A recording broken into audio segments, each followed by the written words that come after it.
Okay na, okay na. Ulo ko dinadala mo. Okay na. Ang ata yung sa akin. Ay, okay na ba? Okay na? Oo, okay na. Okay na. Ano na ba yan?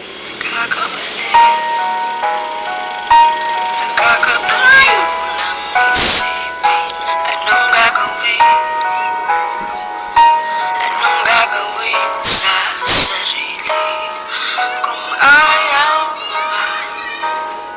nga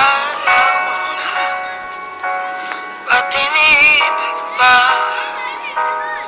iniibig ka nakakabaliw